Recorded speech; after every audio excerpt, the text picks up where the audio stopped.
It didn't take me very long to realize that Boyfriend Dungeon wasn't gonna be for me.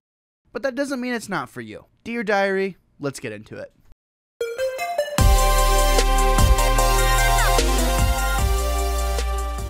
Welcome everyone, welcome all fellow wannabes, welcome to the channel. If this is your first time here, consider subscribing, it would really mean the world and help me out. Today I sat down for a little less than an hour of Boyfriend Dungeon. The internet's gone on and on about this game, and I just wanted to, I just wanted to try it. I just wanted to see what's going on. A dungeon crawler action game of sorts in which you wield your date?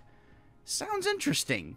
And kind of weird. I want to say before I get into this review, if you can call it that, this is not a full review. I did not beat Boyfriend Dungeon. I played for a little bit, and Dear Diary is based off the idea of playing a game for a little bit and then giving your thoughts on what you played. I played less than an hour, so take these gameplay impressions with a grain of salt. That being said, let's get into it. Boyfriend Dungeon makes a great first impression with its quirky personality as well as the music. It doesn't take long to realize that this game is attacking our insecurities as well as acknowledging certain social quirks that we inherently possess in this day and age. I gotta say, it kind of threw me for a loop a little bit. It also didn't take very long to realize that this game would not be for me and that I would not finish it. Some of the dialogue was just a bit awkward and straightforward. Even as I went to go create my character, I usually do this thing where I like make a character that, kind of looks like my wife or is, whatever, because then I can make decisions based on what would she do? What would she do in that type of situation? I quickly realized that that strategy was not going to work. For a few reasons. This is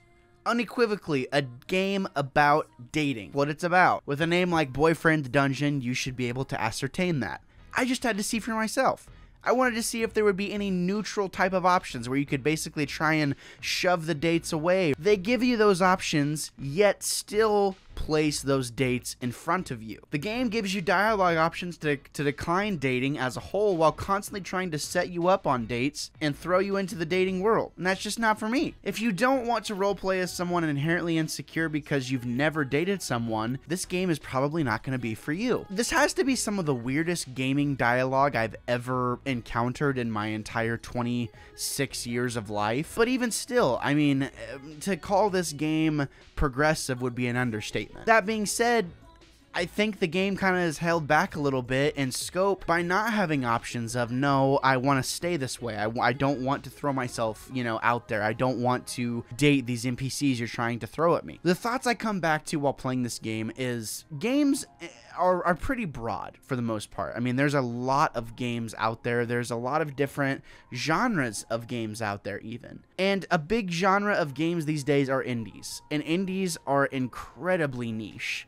But even, on the surface, this game kind of looks like one of those cheeky romance novel games where you basically just play through it just to get the platinum trophy. Many people will, on its surface, watch this game and watch gameplay of this game and basically try and say, like, that's what this is. I can tell you 100% that is not what this is. It definitely goes beyond that. It's bursting with personality, and it's one of the most unique games I've ever seen. And honestly, it probably will find an adoring audience for it. But it's just not for me. It's just not for my, I don't know. I don't want to say my age group because I don't want to speak for an entire group of people.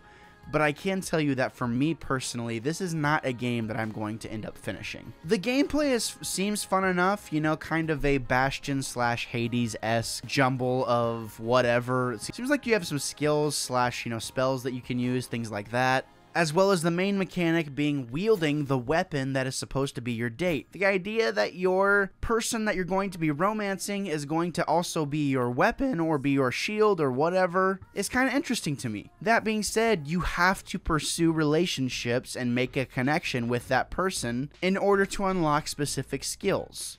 Different weapons equals different dates equals different skills that you can unlock, which kind of creates this weird alternate and user-friendly version of The Bachelor / Bachelorette. It's a little weird and it's kind of hard to wrap your mind around. I understand. That being said, this game was on Game Pass and it's been getting a lot of buzz on the internet, so I just wanted to, at least hop in and try it. At least give a little bit of my time to this game and, at least dip my toes in it. But I can say even in the little bit that I played, this is not going to be for me. Which is why Dear Diary and, Dear Diary in conjunction with Game Pass works so well, because you can basically figure out if the game you're playing is going to grab you and keep your attention. You are not married to that game. That's what I thought in my brief time I played with Boyfriend Dungeon. What did you think of it? I would love to know down in the comments below.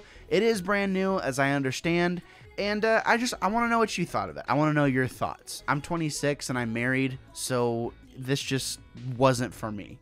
But maybe it was for you. I don't know. Let me know down below. And before I go, check this out.